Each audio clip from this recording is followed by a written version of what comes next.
Bienvenidos a Esperanza Bense, donde la Esperanza Bense. Welcome to Esperanza Bense, where hope wins. How's it going? We still got our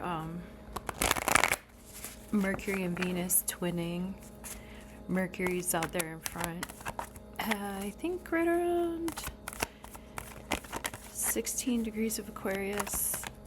At the end of this Quick Hits Tarot reading, I'll put the chart, the astrological chart on the screen, and talk about a couple of the highlights for today. And then I'll put up a list of the aspects from astro.com. And you can look up your personal astrology there.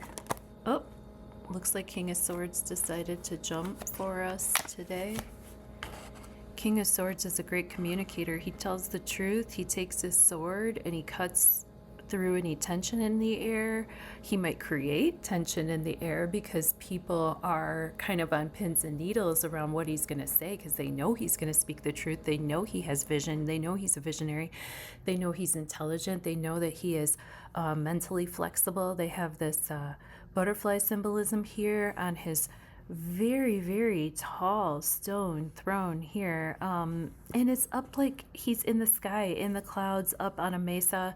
He is able to see clearly through the fog or above the fog or where he's at. There isn't even fog. Everything is clean and clear, and he's mentally acute. With this King of Swords upright, we could be dealing with an Aquarius person, because swords in the tarot represent air energy. So this could be representing the sun in Aquarius, a person who's in Aquarius. It could represent a Gemini, a Libra person, or somebody who has a lot of air in their chart, somebody who has a lot of intelligence, somebody who likes to communicate and talk and write emails and text and actually stay in touch communicatively. This is somebody who can see through the bullshit. They can see through you. This is the only king that's looking right dead at us, right? And he's ready to go too. Maybe he likes to argue. Maybe this is someone who can be litigious. Maybe this is someone who thinks that they're exacting justice through their, sort of keyboard warriorship or something like this. Those can be some of the shadow sides of the King of Swords, who is flavoring our reading for today, the 30th of January, 2026. Thank you so much for being here and for fine-tuning your free will and intuition with me. Most of you have been here before, so thank you for coming back, and thank you for liking, sharing, commenting, subscribing, letting your friends know that every day we can gather here and strengthen our intuition together. It's like a muscle.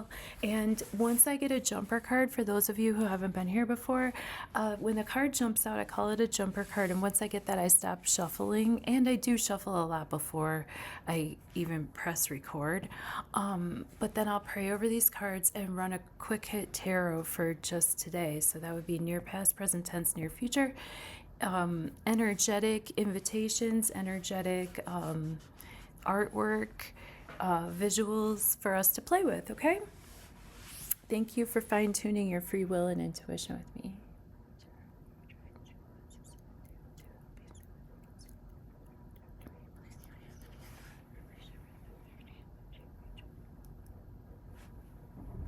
Okay. Near past, present tense, near future. Thanks again. Hit the links below if you would like to have a more personal session. So with the Three of Swords, we could be dealing with some of this. King of Swords could be saying some stuff that could hurt our heart. So we could have thoughts on our mind that hurt our heart. We could be telling ourselves things or reliving things that have hurt us in the past. We might be thinking about relationship situations, breakups that are just done and over with, but we still haven't unraveled. This is in the near past, right? So we might have been communicating or re-communicating or repeating to ourselves like situations to where, something had hurt our hearts, so we had gone through a breakup, or we might be thinking about the ex, okay? With the world reversed, we might feel like there's just a little, there wasn't closure, right?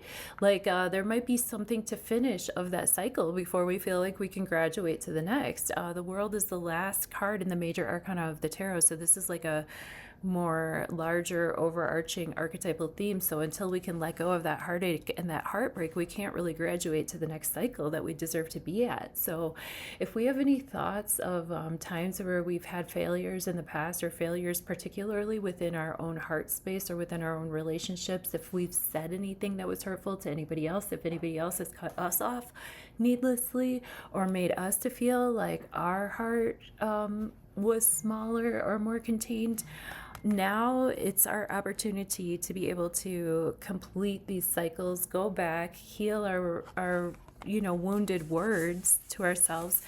And in the near future, we might be carrying a lot of projects. We might be carrying a lot of things that we didn't even realize belong to us that we have to take care of. But we're almost to the end of this cycle to where we can retire and set our feet up for a little while and find a place to call home.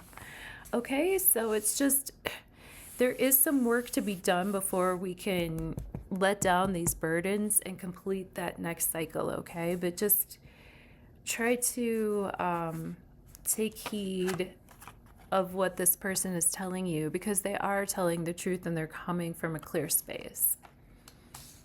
Even though one of those swords could be what's wounding, okay? I don't know what that means, but why don't you tell me in the comments? Oh, also, yes, please look at these videos that I've linked here, because they're a lot of fun, and I'm doing something really fun for the full moon in Leo on Sunday. It's a raffle. Since Leo is playful, fun energy with games and gambling, why not, huh? Okay, love you.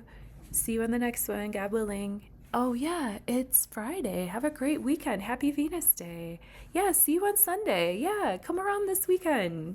Watch the shorts and then come around. See you soon, I hope. Love you. Bye-bye now. Moved out ahead of Pluto. I feel like they had a little bit of a secret meeting recently, and now Mars is chasing after something eternal and pure in Vesta.